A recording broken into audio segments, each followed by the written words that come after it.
साथियों, ये देश का सौभाग्य रहा है कि हमारे यहाँ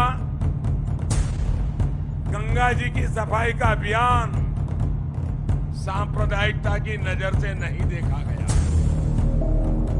इसमें एक दृष्टि पर्यावरण की भी रही। माना गया कि चलिए पर्यावरण से जुड़ा कोई अच्छा काम हो रहा है। सांप्रदायिकता का रंग नहीं रंगा उसे।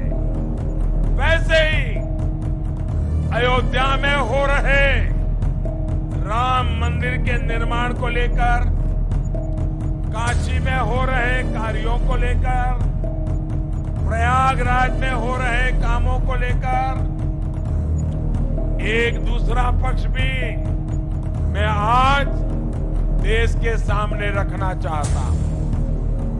और ये उन लोगों के लिए जानना जरूरी है जो अयोध्या, काशी, मथुरा, प्रयागराज, केदारनाथ, बद्रीनाथ यहाँ हो रहे सब कामों को सांप्रदायिक नजर से देखते हैं।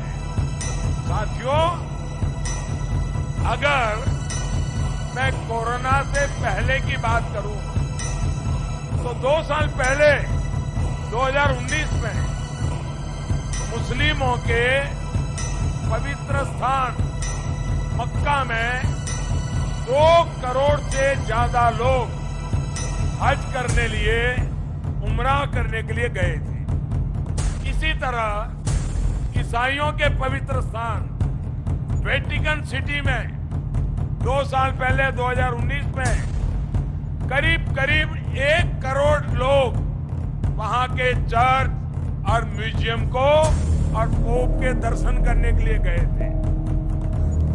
इन देशों ने वहां पर आने वाले भक्तों के लिए बेहतरीन सुविधाएं तैयार की है, आधुनिक व्यवस्थाएं बनाई है, लोगों को वहां पर रहने की दिक्कत ना हो, कनेक्टिविटी की परेशानी ना हो, हर तरफ साफ सफाई हो, इसका बहुत ध्यान रखा जाता है।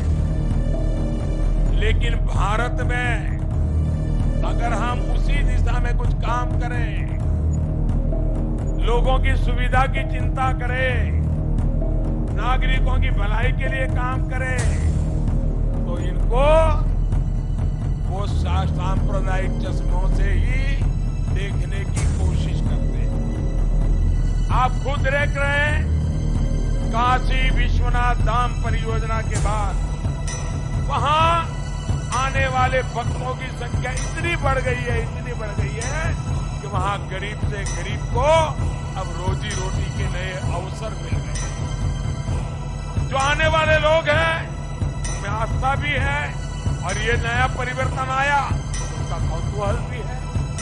बनारस में जो विकास के काम हो रहे हैं वो काशी और इस क्षेत्र की इकोनॉमी को बदलेंगे। और प्रयागराज के लोग तो हर कुछ साल में देखते हैं कि जब कुंभ का आयोजन होता है तो कैसे उसमें आस्था के साथ आजीविका भी जुड़ जाती है।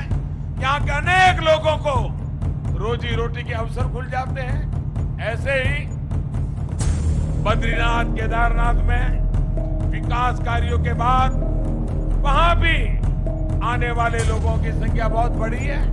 मुझे भी वहां के मुख्यमंत्री बता रहे थे कि कोरोना के पहले केदारनाथ में अब तक जितने लोग आए होंगे प्रति वर्ष उससे ज्यादा डबल संख्या में लोग आना शुरू हुए।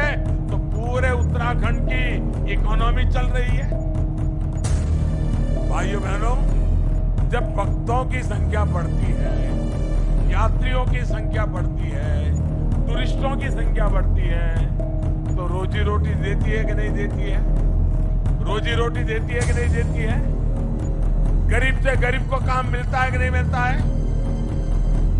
शहर में टैक्सी चलाने वाला हो उसका भी रोजगार बढ़ता है कि नहीं बढ़ता है? रास्ते के किनारे पर जो फूल बेचता है उसके फूल बेचने वाले की भी कमाई बढ़ती है कि नहीं बढ़ती है? जो छोटी छोटी सराय देता में काम करता है उसको रोजगार मिलता है कि नहीं मिलता है? जो अच्छी होटल चलाते हैं उसको रोजगार मिलता है कि नहीं मिलता है? भाइयों बहनों, जब यात्रियों की संख्या बढ़ती है तो वहां की पूरी रोजी रोटी तेज गति से बढ़ती है। हम जो काम कर रहे हैं, पूरा हिंदुस्तान अब उस तरफ आने वाला है और ये सारे स्थान आर्थिक गतिविधि का बहुत बड़ा केंद्र बनने वाला है। और इसलिए हमारी सरकार कनेक्टिविटी पर बहुत जोर दे रही है। और मुझे बताया गया है कि 3 साल के भीतर ही ये जो हमारा प्रयागराज एयरपोर्ट अब ये भी बना, और हमें कम समय में बनाया, समय से पहले बना दिया। प्रयागराज एयरपोर्ट में 10 लाख से ज्यादा यात्रियों की आवाजाही हो चुकी है भाइयों। लखनऊ और वाराणसी के बाद आज प्रदेश में ये आंकड़ा छूने वाला प्रयागराज हमारा तीसरा एयरपोर्ट बन गया है।